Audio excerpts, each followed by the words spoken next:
नमस्कार। आज हम एक बहुत ही परेशान करने वाले मामले पर बात कर रहे हैं। मेघालय में हनीमून के दौरान एक नए नवेले पति राजा की हत्या। हाँ, ये वाकई में दिल दहलाने वाली घटना है। सिर्फ हत्या ही नहीं बल्कि इसमें जो कथित विश्वासघात और एक पूरी सोची समझी साजिश की बात आ रही है वो बहुत गंभीर है। बिल्कुल, तो शुरू से देखते हैं। इंदौर के रहने वाले थे राजा, 29 साल के, और सोनम रघुवंशी 25 साल की। 11 मई 2025 को शादी हुई। हाँ। और मुश्किल से 10 दिन बाद ही 20 मई को वो हनीमून के लिए मेघालय निकल गए। फिर 23 मई को नोंगरियत में एक होमस्टे से ट्रैकिंग के लिए निकले और लापता हो गए। हाँ, और फिर लगभग 10 दिन का गैप, 2 जून को राजा की बॉडी मिली वे सोडोंग वाटरफॉल के पास एक गहरी खाई में। काफी गहरी खाई में। जी, मामला इतना सीरियस था कि फौरन एक SIT मतलब स्पेशल इन्वेस्टिगेशन टीम बना दी गई। और यहीं से जांच थोड़ी अलग दिशा में मुड़ी। पुलिस का शक सोनम पर गया। क्या आरोप लगाए हैं पुलिस ने? देखिए, मेघालय पुलिस का जो कहना है वो ये कि ये हत्या पहले से प्लान की गई थी। उनका आरोप है कि सोनम ने अपने कथित प्रेमी राज कुशवाहा के साथ मिलकर 3 कॉन्ट्रैक्ट किलर्स हायर किए थे। 3 नाम भी सामने आए हैं। हाँ, नाम है आकाश राजपूत, विशाल सिंह चौहान और आनंद कुर्मी। और सबसे चौंकाने वाली बात यह है कि ये पूरी साजिश कथित तौर पर शादी से पहले ही रची गई थी। शादी से भी पहले? यस। ये तो जी, कुछ सूत्रों ने यह भी बताया कि पहले गुवाहाटी और दूसरी जगहों पर भी कोशिशें हुई थी मारने की, पर वो कामयाब नहीं हो पाई। ओह, अच्छा, तो जांच आगे कैसे बढ़ी? क्या सबूत हाथ लगे पुलिस के? एक अहम पड़ाव आया 18 जून को। पुलिस ने क्राइम सीन रिकंस्ट्रक्शन किया वे सोडोंग झरने के पास। अच्छा। वहां से 2 दाव मिले, वो बड़े चाकू जैसे होते हैं ना, उस तरह के हथियार। हाँ।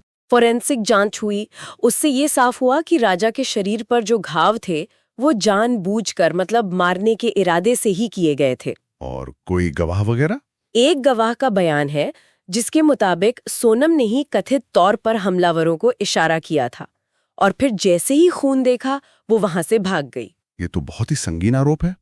और क्या सुराग मिले जिनसे शक पुख्ता हुआ? हाँ, कुछ और चीजें भी हैं जो ध्यान खींचती हैं।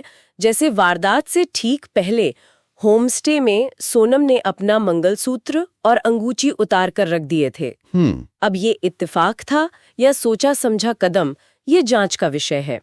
फिर खून के धब्बों वाले रेनकोट के कुछ टुकड़े मिले। अच्छा। घटनास्थल के पास से मोबाइल फोन और कुछ दवा के खाली पैकेट ग्लिस्टर पैक्स, उनके अवशेष भी मिले। ये सब छोटी छोटी चीजें थीं, पर फोरेंसिक जांच के लिए बहुत जरूरी साबित हुई। आजकल ऐसे केस में डिजिटल सबूत जैसे कॉल रिकॉर्ड्स बहुत मायने लगते हैं, उसका क्या? बिल्कुल, और यहाँ भी फोन कॉल पैटर्न बहुत कुछ कह रहा है।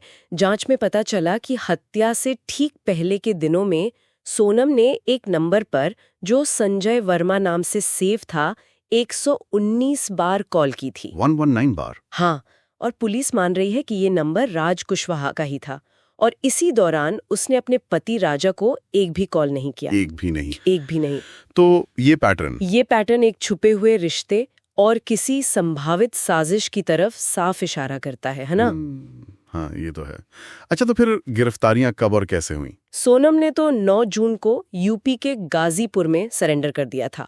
उसे फिर मेघालय लाया गया। ओके। इसके बाद MP और यूपी से राज कुशवाहा और वो तीनों कथित हत्यारे आकाश, विशाल और आनंद गिरफ्तार किए गए। एक और संदिग्ध है जो अभी फरार बताया जा रहा है। इन सब को पुलिस कस्टडी में भेजा गया है और पूछताछ के लिए उनकी रिमांड भी बढ़ाई गई है। इस पूरी कथित साजिश के पीछे आखिर मकसद क्या हो सकता है? पुलिस क्या कह रही है? पुलिस की जांच का जो मुख्य एंगल है वो सोनम और राज कुशवाहा के बीच का कथित अफेयर और पैसा है। पैसा? हाँ, सूत्रों के हवाले से ऐसी खबरें हैं कि हत्यारों को इस काम के लिए करीब 20 लाख रुपए दिए गए थे। 20 लाख? जी, कुछ रिपोर्ट्स में परिवार की बीमा पॉलिसी या जायदाद का भी एंगल बताया जा रहा है, पर पुलिस ने आधिकारिक तौर पर अभी मकसद पूरी तरह साफ नहीं किया है। क्या कोई और भी थ्योरी या एंगल सामने आ रहा है? अक्सर ऐसे मामलों में कई तरह की बातें होने लगती हैं। हाँ, कुछ और दावे भी सुनने में आए हैं। अब वो पुलिस जांच का हिस्सा है या नहीं ये पक्का नहीं कह सकते। जैसे राजा के परिवार वालों ने सोनम पर तंत्र मंत्र करने का आरोप लगाया है। तंत्र मंत्र? हाँ, और एक ज्योतिषी ने मीडिया में आकर दावा किया कि सोनम समलैंगिक है और इस कनेक्शन में अलका नाम की एक महिला से पूछताछ की भी खबर है। अच्छा। लेकिन ये ध्यान रखना जरूरी है कि ये सब परिवार या फिर बाहर के लोगों के आरोप या दावे हैं। पुलिस की तरफ से इनकी पुष्टि नहीं हुई है। सही बात है। तो अभी जांच कहाँ तक पहुंची है? लेटेस्ट क्या है? जांच तो चली रही है। सोनम, कुशवाहा और जो बाकी गिरफ्तार लोग हैं उनसे लगातार पूछताछ हो रही है। पुलिस कोशिश कर रही है कि पूरी साजिश का पर्दाफाश हो और अगर कोई और भी इसमें शामिल है तो उसका पता चले। एक और दिलचस्प बात सामने आई है। सोनम के भाई गोविंद से एक फटे हुए 10 रुपए के नोट के बारे में पूछताछ हो रही है। फटे हुए नोट, उसका क्या कनेक्शन? कई बार ऐसे निशान मतलब कोड के तौर पे इस्तेमाल होते हैं ना, गुप्त लेन देन में या पहचान के लिए। तो शायद कोई मनी लॉन्ड्रिंग जैसा एंगल हो सकता है, पर अभी ये सिर्फ जांच का एक पॉइंट है, कुछ पक्का नहीं। जाहिर है दोनों परिवारों के बयान भी अलग अलग होंगे इस पूरे मामले पर। बिल्कुल। एक तरफ राजा का परिवार है जो सदमे में है, वो दोषियों के लिए फांसी की सजा मांग रहे हैं और साथ ही सीबीआई जांच की भी मांग कर रहे हैं। और दूसरी तरफ सोनम के पिता हैं राज कुशवाहा का परिवार है। वो लगातार कह रहे हैं कि उनके बच्चे बेकसूर हैं, उन्हें पुलिस फंसा रही है। तो ये जो विरोधाभास है ये मामले को और उलझा देता है।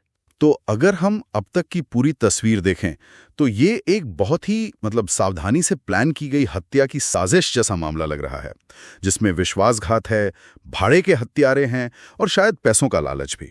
और फॉरेंसिक सबूत और डिजिटल ट्रेल्स ने इस कथित षड्यंत्र को खोलने में बड़ी भूमिका निभाई है। हाँ बिल्कुल।